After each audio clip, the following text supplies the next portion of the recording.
Welcome to Politics Personified, an IG Live series presented by the Personified Group. Our featured expert guest is Donna McLeod, State Representative for Georgia House 105 and Congressional Candidate for District 7. Let's get started. Here she is. Yay! I made it! Awesome! Hey! How's everybody doing? Yes, absolutely. So we have, I think, like 2 or 3 viewers on. I just sent a message to a couple of people to join us. So, and you can hit your message box as well if you like. But we'll just This is my first time, going live. I know it. This is so exciting, so exciting, and I'm so glad that you are being, transparent with the followers and your constituents and just sharing your story as well as the importance of voting. So this is very exciting. Absolutely. I'm very excited for you. I hope that this will be very educational, but also kind of fun too, and relaxed, and just not take politics. All that's like serious, but just making sure that the seriousness is executed. Right. But you know what? As we talked offline, voting is absolutely not just a serious matter, but it governs our day-to-day activities. So we want people to really understand when you don't go to the polls, when you don't exercise your right to vote, then change does not take place. So, but I know that you are going to be authentic and help us to understand in layman's terms why we need to get our behinds to the polls at every election. Absolutely. So, not just for the president. Absolutely not just for the president. There's a lot more things that happen on the local level that impacts you immediately than the presidency and that executive branch in the federal level. And so I'm going to start basic so that people can grasp why it is they so much need to vote. And one of the most important part of the government, and I remember when I wasn't elected, it seemed so big, it seems so broad, it seems so scary, but it really isn't that scary in a lot of ways. The government is actually predicated on you paying tax dollars. So you pay taxes, and I'm going to do it from the state level. You pay roughly, this state collects roughly about 30 billion with a B dollars of your dollars through income tax, sales tax, and fees, and then businesses also contribute. So let me tell you how it's broken down. 76%. Okay, I'm gonna pause you 1 second, Donna. Look, everyone, she's ready to jump in head first with this knowledge information. I want to formally introduce you for those of you who are not familiar. This is a new series on IG in honor of Donna McLeod. This is called Politics Personified, and this is presented by the Personified Group, and our feature expert guest is State Representative Donna McLeod.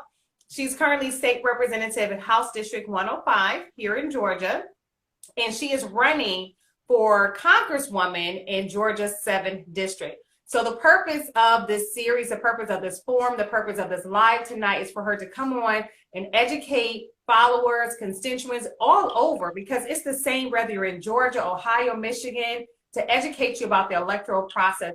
And so as you can see, she is excited and eager and ready to get started. So I'm actually going to let her lead this discussion tonight and jump right in. So Donna, did you want to first tell the followers a little bit about you and then jump in about the electoral system? Okay, so let me start first by saying you all will notice an accent, so I'm going to get that out of the way. So I was born in Jamaica, and I grew up in Ontario, Canada. So let's get that part out of the way. I'm also a mom of an adult woman who is 35 years old, and I have a grandson who is 6 years old. And I was elected to the Georgia House of Representatives back in 2018. I'm in my 2nd term, and it's been quite a journey. I think this is probably some of the most exciting years of the Georgia legislative branch. But what I really, really want to do is to make this a little bit more simple for everyone, so that you don't feel so, that it doesn't feel so large, that you don't feel like, oh my God, it's so distant and I don't quite understand it. It is actually in some ways simple. And once I explain it, hopefully you will find it simple too. All your government belongs to the people because you pay for it. And let me just say that as a key word. You pay for it. All of us pay for the government. It's not like business, where businesses try to make a profit, right? So a business will create a product or a service and you pay for it, so that this way you will make a profit, right? And that's the whole idea of business. Well, government's a little bit different because it doesn't really ask you if once you start paying taxes, you're kind of obligated to pay taxes. And so in the state of Georgia, we have a $30 billion budget. And that's collected through pretty much 4 sources to get to the $30 billion. One is income tax. The other one is sales tax. So even if you don't pay income tax and you buy things and you're paying sales tax, you're contributing to the fiber of our government here in the state of Georgia. And then the third is fees. And fees can be if you open a business, traffic, all of that. Those are all accounted into fees. Fees on your electricity bill, all of that. Those are all fees. And then the last pot is, so 76% income and sales, 12% from fees, and the last 12% is from businesses. So that equals 100% of the money that come in. Basically, the budget is divided into separate departments. So education being the largest department in the state of Georgia. But what I really want you to understand about government is to make sure that you understand that it fundamentally runs on your money. And so that is why it's so fundamentally important that you know what you get up there and vote. The reason you vote is you want people at the table that will actually manage your money and give you a return on your investment. Okay, now I'm going to stop you right there, Donna. Return on your investment. Dig into that, because I've never heard an elected official say return on your investment. I only hear return on investment regarding small business owners. Sometimes on your taxes, you get those benefits. So can you dig a little deeper about return on your investment as a voter, as a registered voter? Tell us about that. Yeah, so most people associate it, like, especially with the stock market, right? Yes. You're putting your money in the stock market. You're certainly not hoping to lose money. You're trying to get a return on the investment that you make. Well, that's the same thing with our government. When you put that money into the government, you should expect a return on investment. And what I mean by in return on investment is services. The government provides services. One of them happens to be education for a lot of our students. But the fact that you ride on roads that are actually paved, that's also a service that we all say we want to have nice roads. The fact that we pay into our military, that's a service that we're paying into because we want to, have protection. Right. And so those are all services. Clean air, people think it's automatic. Clean air is not automatic, right? Because I remember when I was a child back in the 80s, I remember we had acid rain. And acid rain used to be where companies and I'm a chemical engineer by profession, by the way. So I'm not just an elected official. I'm an engineer, a chemical engineer. They would actually manufacture products like sulfuric acid, nitric acid, and they wouldn't really care about where it went. So a lot of time they would just go out through like an air stack in the factory, and it would end up back into the atmosphere. And so when it rained, it would actually come down in acid rain. And back then, like in the early 80s, most of the cars were made of metal. And right. That's true. To rust the cars. And people, that's what really created the EPA. When those kind of environmental issues happen, right? The EPA was created to kind of make sure that we don't do that anymore. They had to find ways to filter that sulfuric and nitric acid without it going into the atmosphere. So things like that. The government provides services like food inspection. Okay, I know that think a lot about it, but even food inspection, so that the food that's coming on your table is safe and won't harm you. And so those are the things that our government should be paying for, and we get a return on that investment. And so Awesome. that's what I mean by return on investment. Wow, that's a lot of information. I mean, I never thought about that. I never thought about the acid rain, never thought about the cars and the rust and even our food. You know, we talk about organic products. I personally try to buy organic as much as I can afford to, but just the fact that, you know, we are investing in those services. And Yes. so when we elect specific individuals, they are the ones that are advocating to make sure we have the quality product available to us and quality services. Correct. Very insightful. Appreciate that. Okay, so continue to tell us more about the process.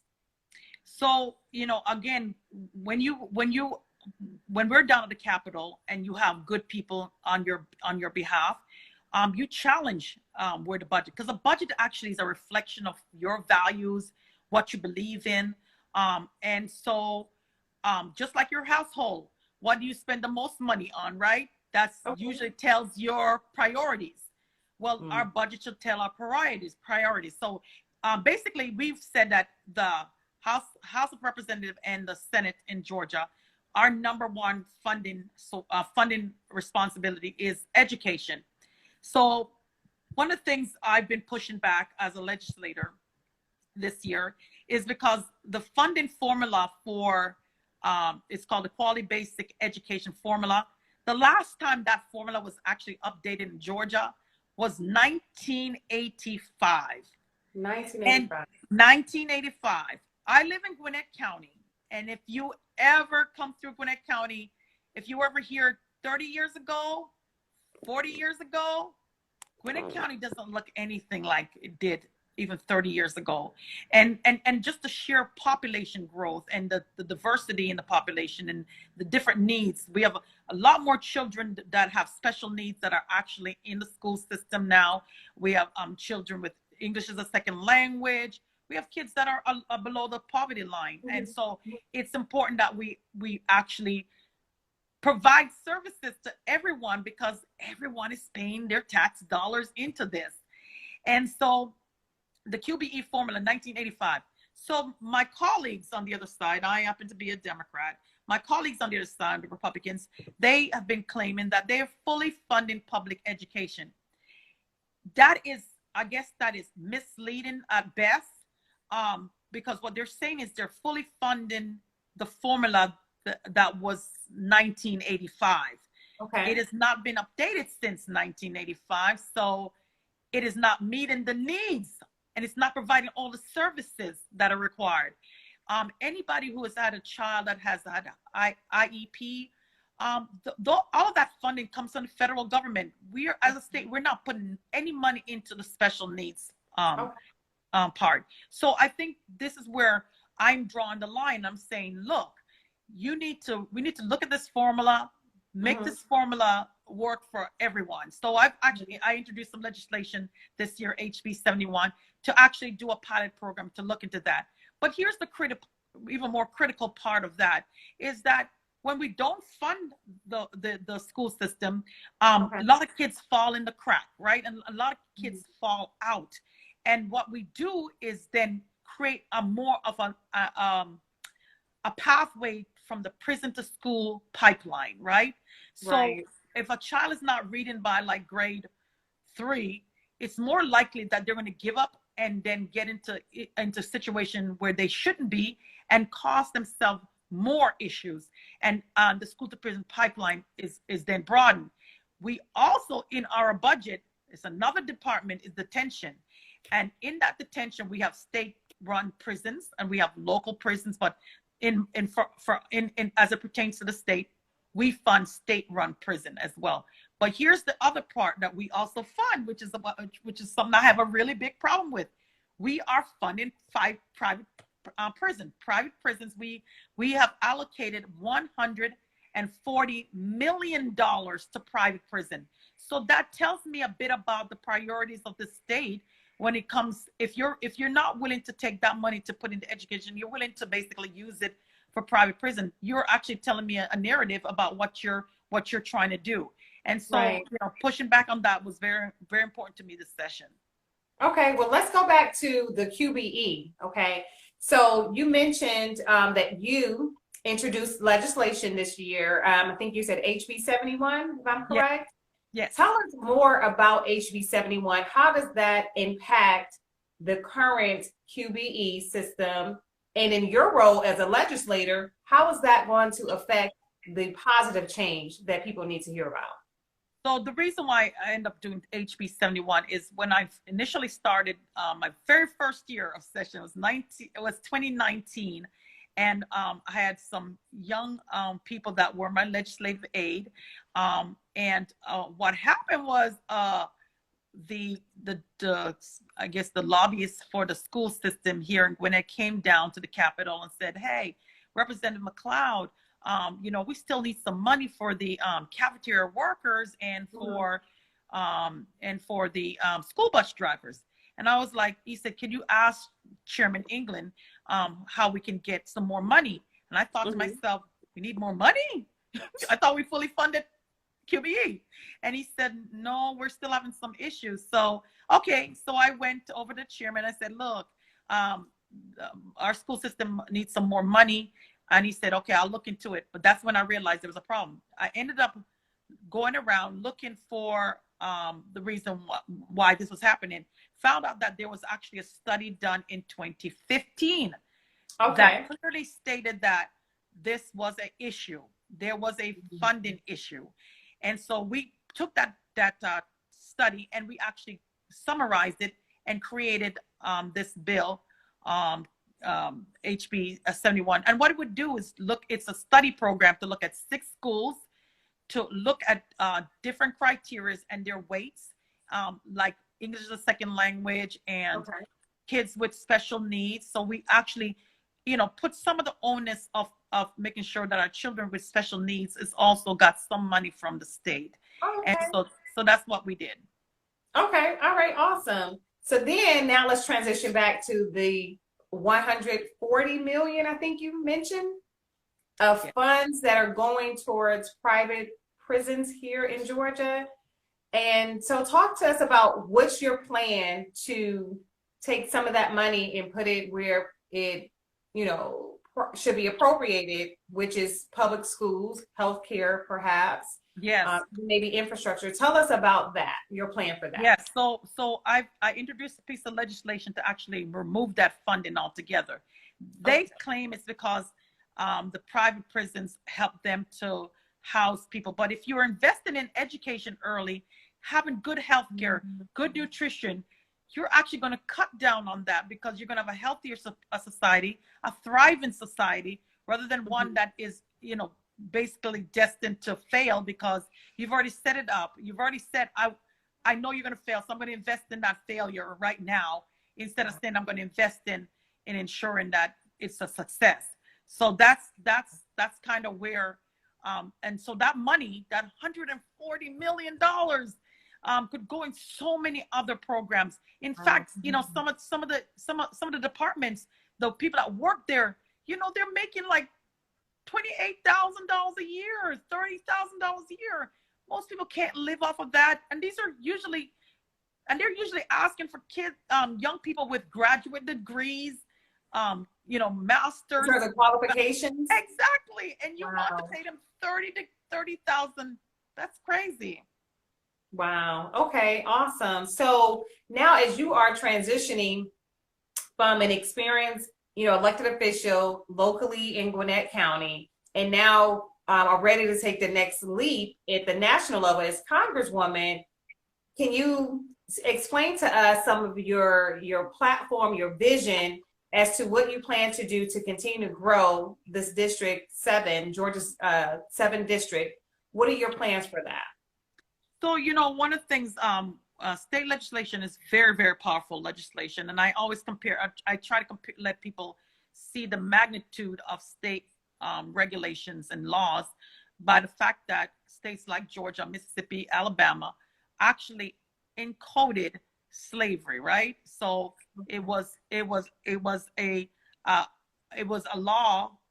And if you broke the law by trying to allow anyone to escape slavery, or you try to house somebody who was enslaved, you were breaking laws.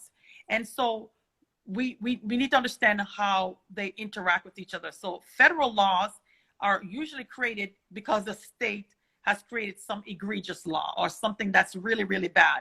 So the federal government usually steps in and usually has to create an additional set of laws. So I would like, you know, what I would like to see is, and because I was part of the state house legislation, I'd like to see if we see laws like this coming up in the state, that we are proactive at the federal level. Obviously, the goal is to not allow laws like the bad laws to become, you know, where you have to live by it because it's law. You want to stop those, but sometimes you're not able to stop it. But I think if you're working with folks at the state level, it'll be a great thing that we have that mutual relationship of stopping, of at least having something combating a bad state law. Okay. Okay. Awesome. So you are, again, a resident of the 7th District, have lived in the 7th District for 20 plus years. You are an elected official representing at the state level, District 105, which is still essentially in the same community. Yes. All right. So tell us, why is it important, this election, this primary election, why it's important that people go out and vote? Before they go out and vote, why is it important for them to register? Why is it important for them to check their registration status? Kind of piggyback on why all this valuable information you're sharing with us about the electoral process. How can we apply this? What steps do we need to take to be responsible constituents and responsible voters in the electoral system that was set up for us, right? So that we can govern ourselves, essentially. Tell us about those important steps that need to take place. One of the things I want to point out to everyone is the process of voting. The process itself is nonpartisan. When you vote, it becomes partisan. But the actual mechanism to get you to vote is nonpartisan. And one of the things that I want to tell folks, you need to make sure you are registered to vote, of course, and that you can do at vote.org or at mvp.sos.ga.gov. Vote.org will actually give you several different options. Register, check your status. So get registered to vote if you're not registered to vote. The state of Georgia has purged a lot of people off the voter roll. Please check your voter status. Make sure you're still a registered voter. And because again, if you're not a registered voter, you can't participate in the process. So once you've checked all of that, you want to also make sure you know where you're going to be voting. Make a plan to vote. Are you going to be voting in person? Are you going to vote by mail? Vote absentee. In the state of Georgia, it's called absentee voting. You're going to vote absentee, in person, or you're going to early vote. And there will be opportunities to early vote. And also in most of the counties, you will have the opportunity to do Sunday voting, which is something I was instrumental in doing in the 7th, in getting Sunday voting in the 7th District. We recently in the 2021 session, we passed SB 202.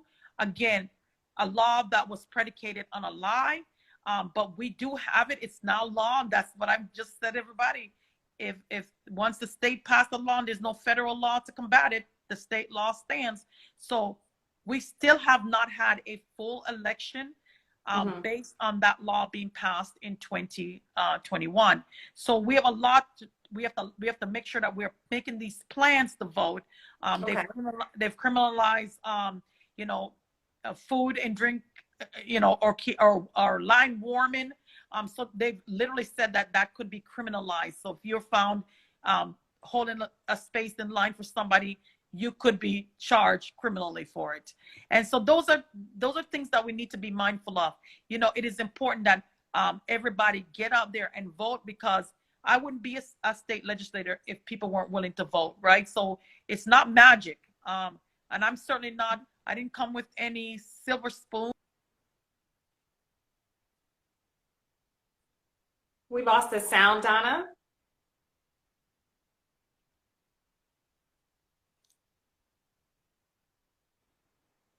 People listened. They were able to say, I connect to that person, and I think that she'd be a good person to be my voice. And again, you are hiring us, right? This is not oh, I'm just going to be a state legislator.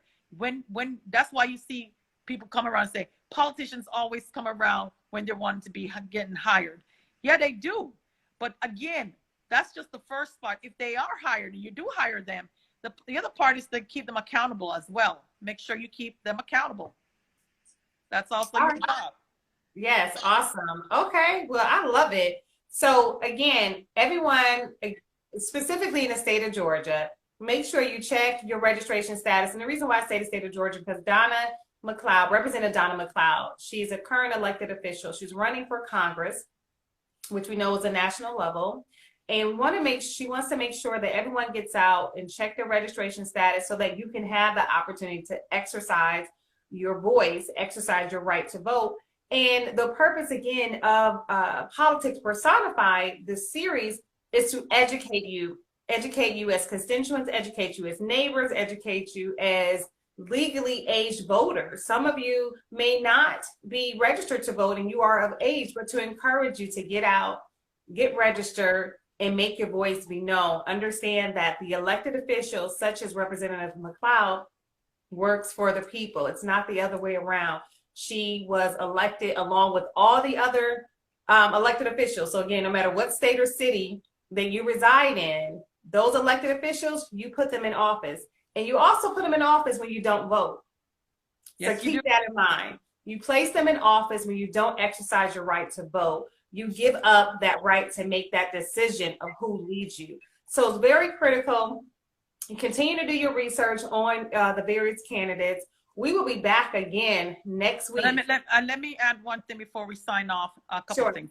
So one of the things is down ballot voting, right? Yes. People get excited usually about a specific person, but no one person actually runs the government, right? There's 3 separate branches of government, and on your ballot it is actually set up that way in 3 different parts. At the very top of your ballot will be your executive branch. In the middle of the ballot will be your legislative branch, so your House, Senate, or if it's in the county, your county commissioners. Those are all part of the legislative branch in different parts of your city, county, and your state. And then at the very bottom, you will find judicial, and that the judicial branch is nonpartisan. We'll get more into some of those actual elections as time goes, but the judicial branch, and then even further down the ballot could be ballot questions. And those are also important because it will determine, let's say there's a referendum on the ballot for gambling. Well, if you didn't put your voice in and all of a sudden you have gambling and you didn't like it, that's too late. It's on the ballot, so then it will be basically something that you will have based on the need of what the majority says. So that's why it's so important to be voting, because the people that vote is the people that most politicians will listen to, because they're the ones that got them elected. And so the more you participate, the more you will actually get your voice heard. And there's a distinction between primary voting and election day voting. And I think we'll be talking more about that as the series go along.